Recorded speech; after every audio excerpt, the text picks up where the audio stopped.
Okay, so welcome everyone to chapters 7 and 8, unbelievably, of the 21 Irrefutable Laws of Leadership. So chapter 7, it is the law of respect. And I know we've already all had a little discussion on, not a little discussion, but a small, very, very small, on favorite parts or favorite chapters already. And it's just so funny, the difference. Obviously, it just shows the difference in the leadership. Chapter 7 of the two, chapter 7 was definitely the one I related to the most. And so it would be my favorite.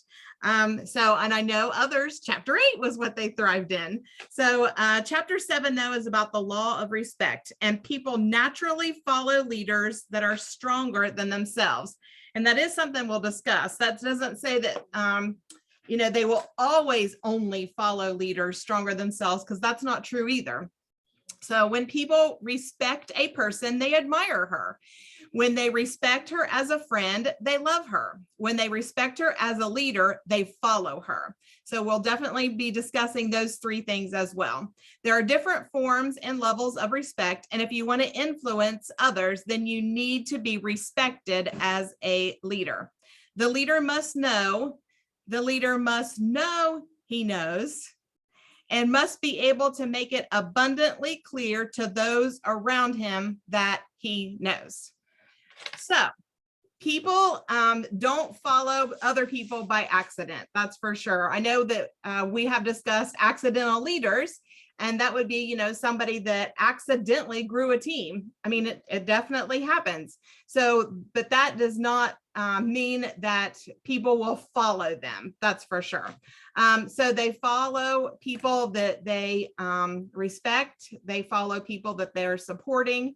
And then when you level up your leadership, then more people are going to follow you. So if you, start with just a few respectable people, and then the more you grow in your leadership, obviously, then your following will grow. Kind of as you grow, the leadership grows and the following grows. It all just kind of works together. So think of somebody that you respect, someone in your life. It doesn't have to be Plexus related, but just think of somebody in your life that you respect. So what are maybe a couple of qualities that you do respect about them? Oh, I guess I should open up my chat. Sorry. Somebody's typing in there. I wouldn't know. All right. So what would maybe be one quality of somebody that you respect?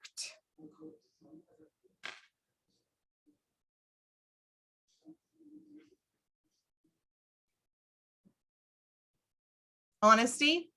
Absolutely. It's really hard to have respect for somebody or follow somebody that you that is dishonest. Why in the world would you want to be like them? Why would you have a desire to be that way? If you already know that they are not honest. So confidence, that is definitely something else that person that you respect probably has. They, maybe not, I mean, they have confidence in themselves. Yes.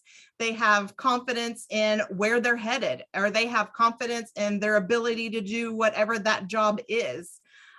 Brave, courageous, positive. Yes, those are definitely all qualities that we look up to for whoever it is that we respect. So somebody, that is committed to where they are going, that is definitely somebody that that you probably respect. And belief in themselves, belief in others, belief in whatever the organization may be.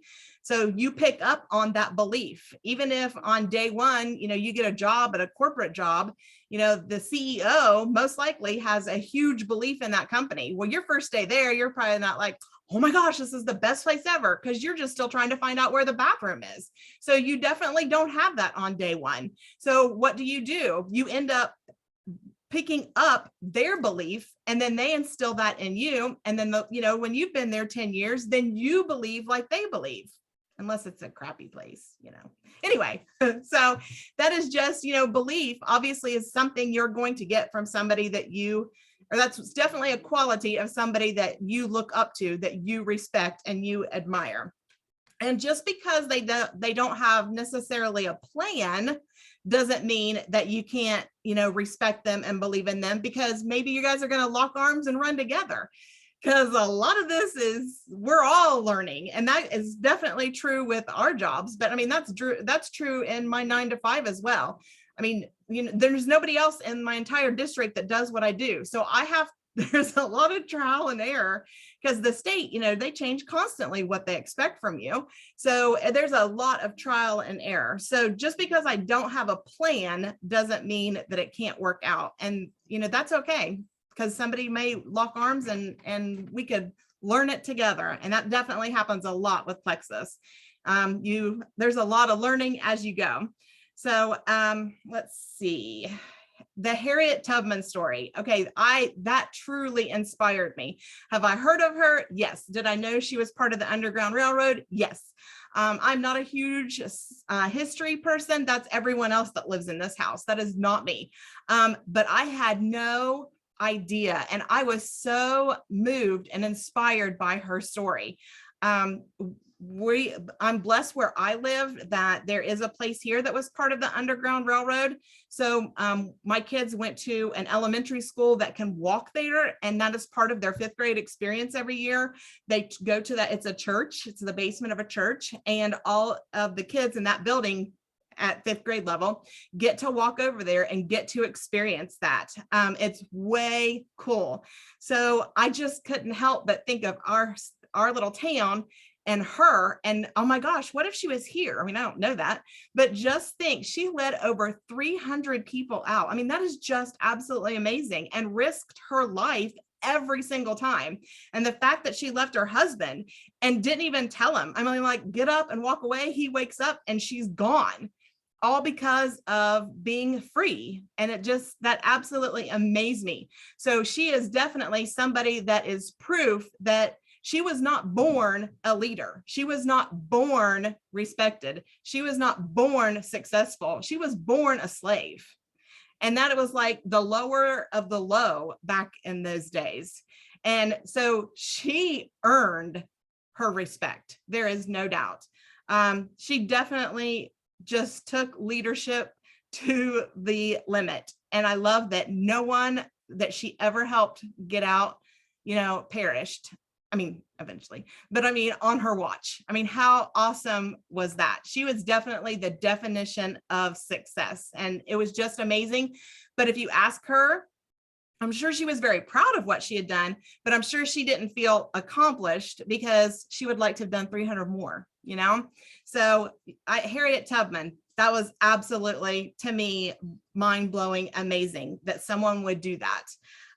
So when you're going for when people are learning to respect you, there is definitely a pattern.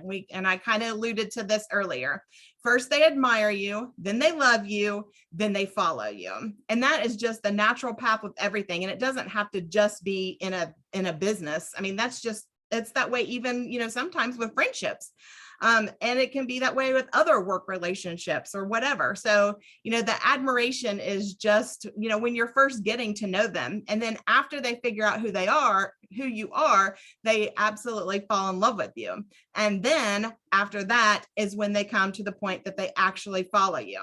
But there is a huge, huge difference between somebody that admires you and somebody that follows you. And it's definitely a path to link the two together. So if somebody just, admires you and loves you, they are definitely in the friend zone. I don't mean like the dating kind that my kids talk about, but they're definitely in the friend zone. There's no doubt. So I just thought of it this way. So like if you were to decide you wanted to go into business and we're going to open a clothing store, and that's exactly what you wanted to do. So of course you're going to ask your best friend when all those boxes arrive with all those clothes, please come help me move. I've got 5,000 garments to hang up this weekend. Please, please, please. I need your help. So what's your best friend going to do? They're going to help you, but they're not going to come do that every single day because they love you. Work tirelessly. Are they going to work 18 hours for a few days for you? Absolutely, because they admire you and they love you. But to get them to follow you, that's definitely not going to happen just with friendship. If you want somebody to work hard for you, you have to have earned that respect. And I can definitely see that in 9 to 5s that I've had. You know, there's definitely people that I have worked really, really hard for. And then there's definitely people that I'm like, eh. And it's the difference in the respect. Because a lot of times there was none reciprocated. And so, you know, I'll give everybody the first chance, that's for sure. But when it's not reciprocated, I find myself like, okay. So that's a personal thing. I know, probably need to work on that. So, but if you are, you know, in your business just to be a friend, and this is what was really hard for me, to be a cheerleader, because that's my natural ability right there, is to be the cheerleader.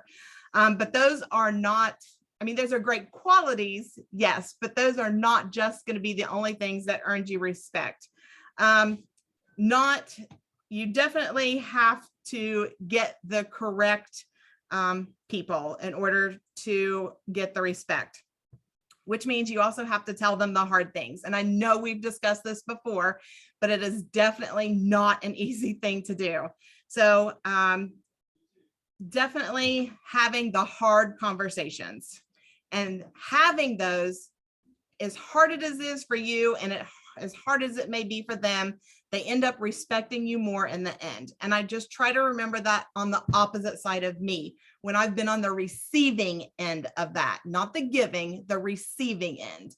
And I am definitely more apt to respect that person than I am the one that just passed me on by. And that's so, so hard. I know, because I don't want to be the giver, but it doesn't bother me to be the receiver. So it's a very fine line. There's no doubt.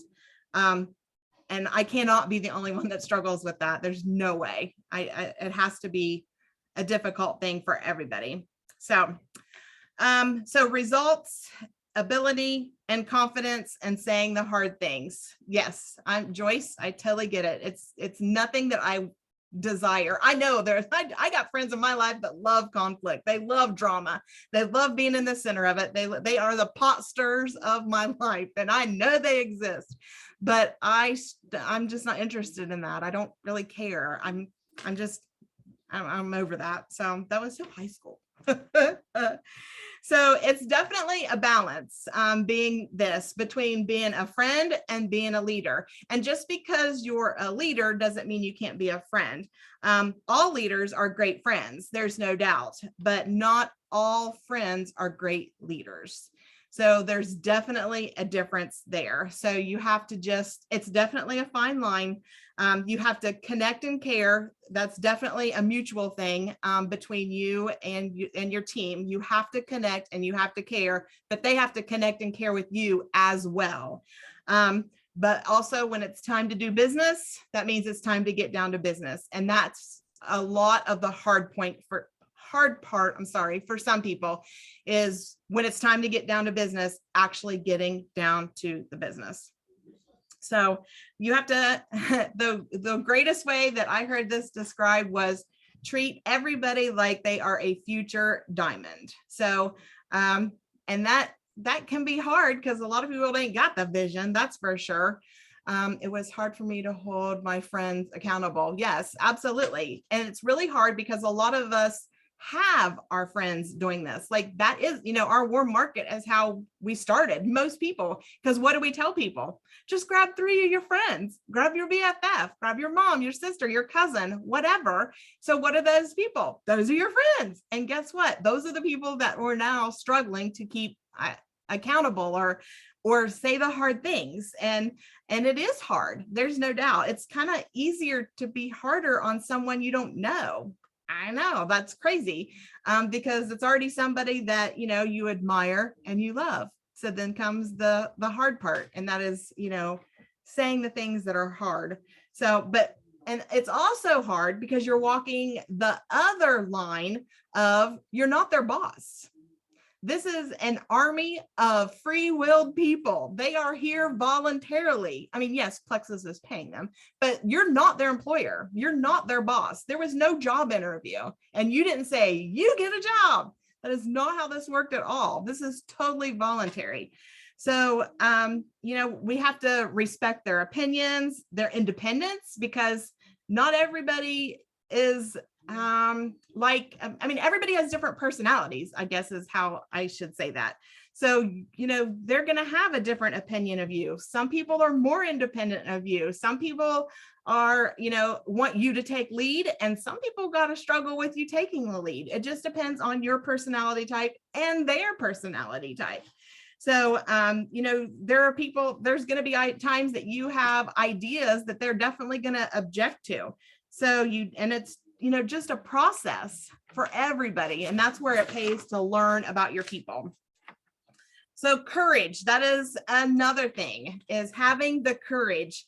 If you do something natural or something that you're really, really comfortable doing, then that's probably taken courage to get there. Not everything comes naturally. Not everything is easy to do. After a while, it may be, but if you remember back when you first started, it wasn't easy. So just, you know, we do a lot of scary things within our own Plexus world. There's a lot of scary things that we do. We make extremely vulnerable posts. We send messages. We definitely have to do follow-up. We share vision with people. That is scary. For some people, doing Zooms is scary. Or having events, like planning things, getting it all organized, getting it together, pulling it off, and, you know, getting through it all. That is scary for some people. Going live on social media, doing reels on social media, that's scary for some people. So having the courage that we have to do the things that we're all doing every single day so we can check off that IPA sheet. I mean, that takes courage to do all that. So doing those things, though, also gets you the respect. So that's part of that hierarchy again, where, you know, they definitely fall in love, and then they're getting the respect. You're getting the respect, from the things that you're actually accomplishing. So good leaders do what's right, even when things are very uncomfortable and they're under extreme criticism. So I know that we all like that Christina Williams lady. Well, maybe we don't all like her. I don't know your opinion, but I do. Sorry. So I really like her. I guess I like her just because she's a no crap kind of gal. She tells it how it is, and I like that. So anyway, and you may or may not follow her on social media or her YouTube. So I don't know how much you know about her, but she has recently, like within the last, 4 to 6 months, maybe, came under attack really, really hard by network marketing haters, like MLM haters. Like, those people really exist. And you guys see me joke in my stories and with you guys about my trolls. Well, for me, it is a joke compared to what she is dealing with. They are literally making YouTube videos about her and posting those. So what they're doing is taking the videos that she makes and they're like playing them on the side, and then they'll stop and talk and make fun of her. And it's mean. It's not just being funny. It's like literally personal and very mean stuff. So that's what she's been living. So she made a video, and I didn't understand why she made it. But now I get why she made it, because I watched it and I was like, what the crap? And she made a YouTube video and published it to all of her haters. And she said, yes, it was bad. It didn't even stop. It's never stopped. Yes. So she said, I'm coming to you, all you haters. This video is for you, and I am coming to you in love. This is who I am. This is what I do. And if you are a network marketing hater, I am begging you to come to my video and take it all out on me, and just keep coming back to my YouTube channel, because I'm going to give you ammunition to use every day, because you will not deter me, and I will keep doing what I'm doing. Now, you want to talk about somebody with courage. That took a lot of courage. I saw the video when she did it. It just didn't make sense to me at the time. Now I got it, because it was very early December when she published that. And I was like, what the crap's all this? Now I get it. She has really, really been through the ringer with haters. So my little trolls ain't nothing compared to her trolls. They have hooked onto her and taken in. But you want to talk about courage, making that video and come unto them in love, because I wouldn't have been so nice. I know me, my mouth would have been running. So she's way, way, way better than me. That is for sure. But that took a lot of courage, a lot. So guess what she got out of that? People earned her respect. They did. Maybe not them haters, but it was crazy. I watched those videos and Darren and I laid in bed one night and watched some of them and would skip forward through them. And she was truly personally attacked. Truly. Mean. Yes. Yeah. Her character, her family, her business, everything was attacked. And her social media never let you know that ever. No, that's she what continued I did know. When I saw her come out with that, I was like, what the crap is she talking about? Who can hate her? She never stopped. It was amazing to see because she was so strong through it. She still showed up in her story. She still showed up in her post. She shared Plexus still. She shared her workout still in her life. And she never stopped. She never slowed down from what she was doing. And she did not let that one person stop her in her tracks. And to say that just gave me so much more, boldness and more courage because a true inspiration there. Absolutely. For sure. Absolutely. Yeah. Definitely earned a lot of respect. There's no doubt. And then I just get one troll and I'm posting about it and I'm like, look what this one did. Look what this one said. But I just like making fun of them. I mean, that's my point. And they help me. They're so dumb. It's so dumb. It helps me. I don't even get them. Anyway, whatever. So success. Let's talk about success. Success, you have to share success with your folks if you want to earn respect as well. That's part of earning the respect, is showing your success.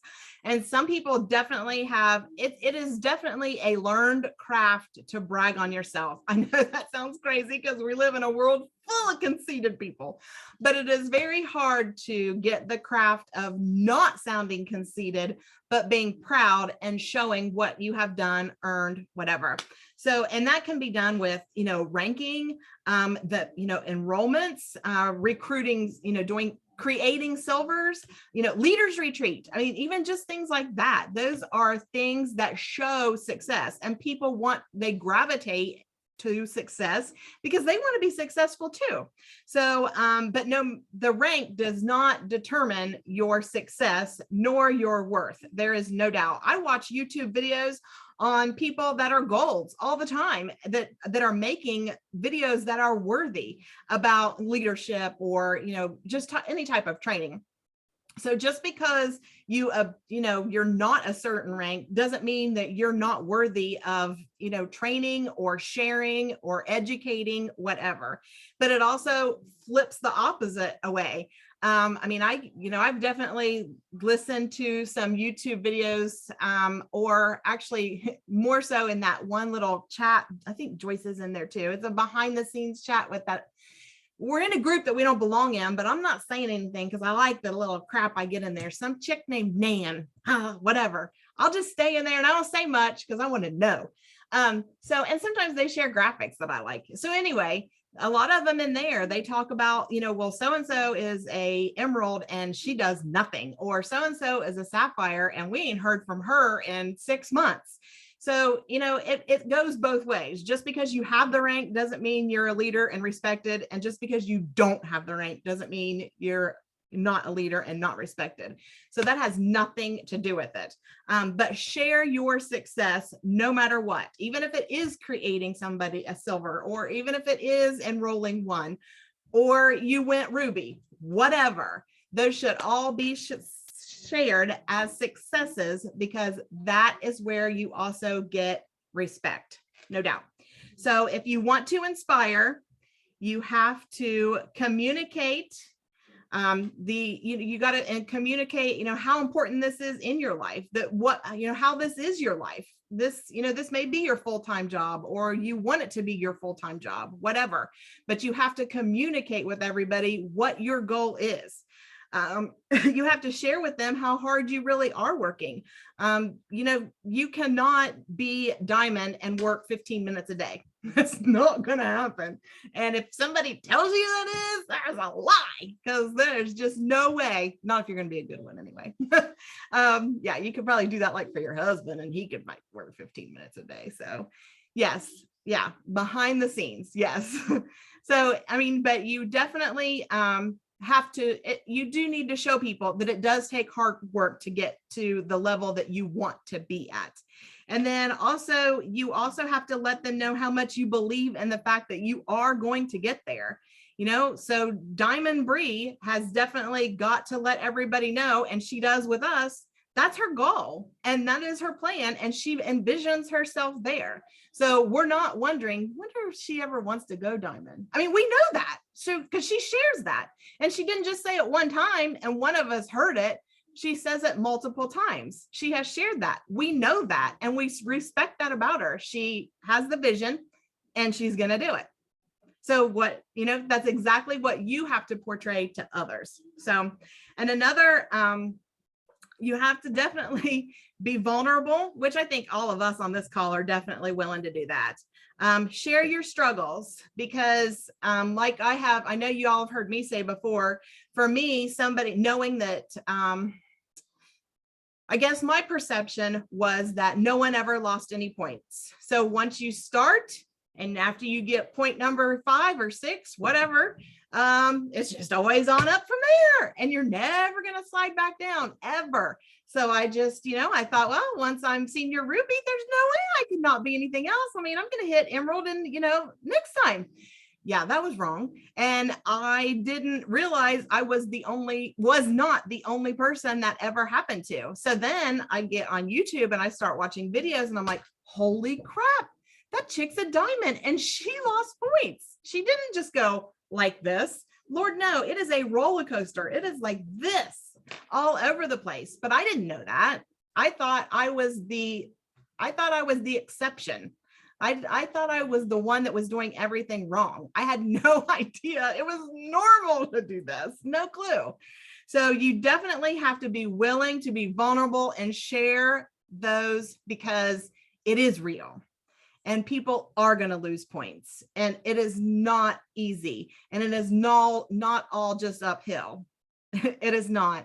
And that's what helps other people, is when you're willing to give them hope, because that's what that did for me. It gave me hope. So being willing to be vulnerable definitely helps others. And that is definitely going to help you earn respect when you're willing to say, I didn't win. I didn't make leaders retreat. And I've already went on my social media and said that.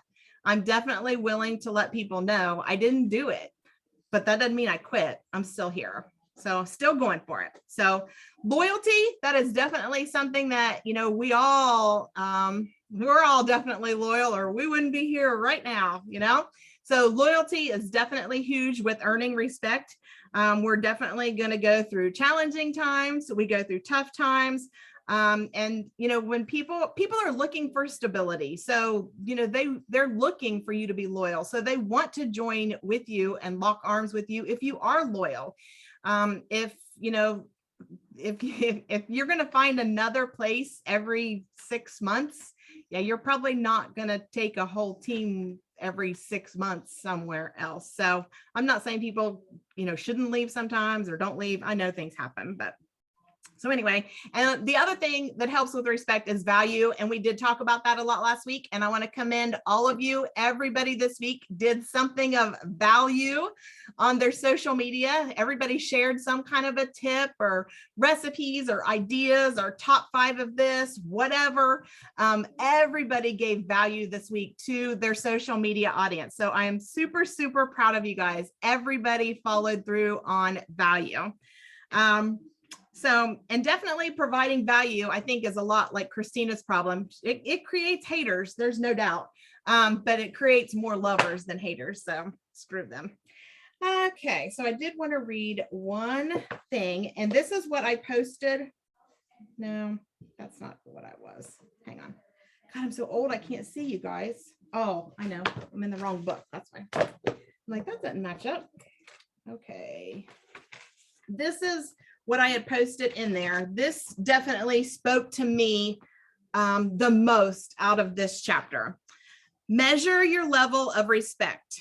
So if you want to measure how much respect you have as a leader, the first thing you should do is look at who you attract. The second thing you should do is to see how your people respond when you ask for commitment or change. When leaders are respected and they ask for commitment, their people step up and they sign up. They are ready to take risks. They charge the hill. They put in long hours, or they do whatever else is necessary to get the job done. Likewise, when respected leaders ask for change, followers are willing to embrace it. Now, it doesn't mean they can't have opinions or you may need to explain things, but they will embrace it because they do respect you and follow you. But when leaders who are not respected ask for commitments or change, people doubt, they question, they make excuses, or they walk away. It is very hard for a leader who has earned respect to get other people it's very hard for a leader who hasn't earned respect to get other people to follow. And for me personally, that spoke volumes. That said a lot as an internal look. One measure of leadership is the caliber of people who choose to follow you. So, you know, and that doesn't have to be in Plexus. That could just be, you know, in your personal everyday life as well. So if the people that know you the best, they know your flaws, they know your ins, they know your outs, they know your weaknesses, they know your strength. If those people respect you, then you should definitely feel accomplished. There's no doubt. Okay, anyone have anything on the law of respect that you would like to add? If not, we will move on to chapter 8. Sorry, I didn't mean to take that long on that chapter. I promise I didn't. All right, so chapter 8 is the law of intuition. Leaders evaluate everything with a leadership bias. So this one, I know Bree said this was her favorite. For me, I don't know, intuition comes really easy. And I know for some people that it's the total opposite. The intuition is not easy. And basically intuition is like a gut feeling. And for me, that's definitely one I have with character. There's no doubt. I don't know. I just do. So it's what you're very quick. You have very few facts, but it's your first instinct. It's your first guess. So it's a very quick judgment call. That's normally what intuition is. You don't have long to hear all the facts and to get all the scoop. So you might have gotten 2 lines or 2 seconds or whatever, but your gut feeling about an event, a person, whatever, that is intuition. So some people, it's a natural ability and it's definitely a strength, but some people, it has to be a learned skill. So you cannot duplicate it, but you can learn it. So just because I have intuition doesn't mean you have it too. And you can't take mine, but you can learn it. That is for sure. And you learn intuition by falling forward. There's no doubt. So going through the trials and the tribulations, that's where you learn. And then from that, you can also learn intuition about other things because you can watch other people going through whatever it is.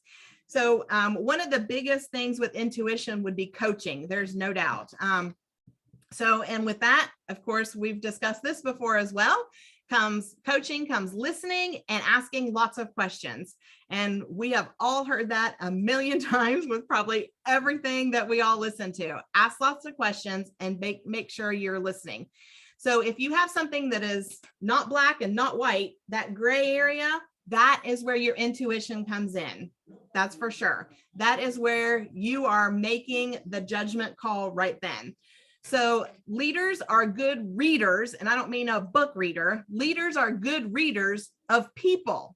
So like I said, for me, that is definitely, I know that is one thing that I do is I judge character usually probably really quick. And it's normally the ones I do really quick, it's very positive or very negative. There's no doubt. But if you are, something that good leaders can judge quickly, you can tell if somebody is excited. You can tell if they're sad, if they're curious, if they're doubtful, if they're fearful, if they are very reluctant. Those are definitely things we can all see, either through conversations, even our messenger chats. You can tell if somebody's super excited, or you can tell if they are really struggling. And I don't just mean that in our groups. I mean, like even your 3-ways. So you can definitely tell, you can read your people just by conversations. So knowing someone is not going, okay, so sometimes something isn't going to work, and that's your intuition. And that could be an idea somebody has, or maybe even a person that's coming in, and that person is not going to work. That their personality is not a business builder. Sorry, but we all know those people. There's no doubt. They just need to be a customer sometimes. It's just how it is. They have that negative vibe that they put off to everyone. Well, that's not a business builder. No. They might get 10 people, but guess what? They're going to lose them all because they ain't very nice. So definitely, that is definitely an intuition thing as well. And maybe that's not something you see, but maybe your upline sees. And then that's when you need to tap into that upline. That's for sure. So something, let's see. Okay. So sometimes that you have very strong things that are with you. As an example, some things that you are very good at, like graphics or problem solving or being connected, showing love. Those are definitely positive things. Vision casting, maybe that's something you excel at. Strategic thinking. So like when we have a new supplement that comes out, maybe you are somebody that's like, oh, this is going to be fire. People are going to love this. Or you could be like, yeah, no one's going to order that. I mean, maybe that's your intuition. Maybe that is something that you can read as things about our supplements even. So everybody has something they are strong at. And most likely you're not paired up with the person that has the same thing. Everybody brings something to the table. So make sure that you are utilizing those people that have a stronger intuition in something than you do. So would anybody be willing to say something that they think they are very strong at intuitively? Sam. Sorry, Keith's yelling for the dog. Anyone willing to say anything? Or type, whatever. I saw his tail. Yeah, he likes to run around back in there. He's so cute. Thank you. So anyone want to share something that they think they are really good at intuitively? My kids are extremely loud, but like intuitively, I'm kind of the same way. I can like pick up on vibes of people really quickly. Yeah. Like if I'm going to like vibe with them, or if they're like that woe is me type mentality, or if they're hard worker or whatever, like I can kind of pick up on those like vibes pretty quickly. Death match? Yeah. WWE at your house tonight? I didn't even know Sunday Night Live was there. I don't know what they're doing in there, to be honest. That's so funny. They were playing Nerf gun wars. Oh, got ya. It doesn't sound like Nerf gun wars now. I know, right? Somebody's getting body slammed off the top rope. That's what it sounds like. It's okay. Yeah. Nobody's dying, and that's all that matters. That's what I always said. Ain't nobody bleeding or dying. Go on. Okay. Yeah, we're good. That's hilarious. Yeah. And Lisa and Amanda can both attest for this. We have 3 ways between us with people. that there's no doubt I will say to them, I don't even want to respond because I already know what she gonna act like. There is no doubt. And it seems like I got like 1,000 of them. But you know, I'm a very good judge of character. And you know, I can think of more than one person when Amanda's been like, oh my gosh, you know, because Amanda's like way nicer than me. And I'm like, yeah, if you look her up in the dictionary, that picture beside which, it's her. I mean, there's no doubt. So just how it is.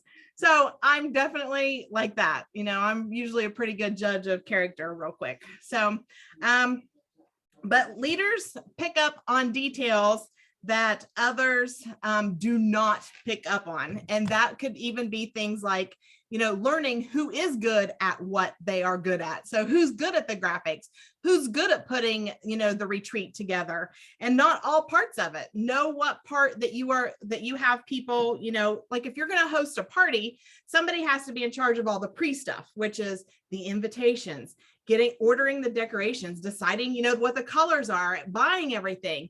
And then there's the person that has to be there on that day that welcomes everybody, makes everybody feel at home, passes out the hugs. And then there's the person that's already been there all day that's, you know, put the table covers on, put the flowers out, made sure the place settings are all perfect. And then there's the person that's there to entertain, and they are all, you know, gets everybody all excited. So everybody has different roles.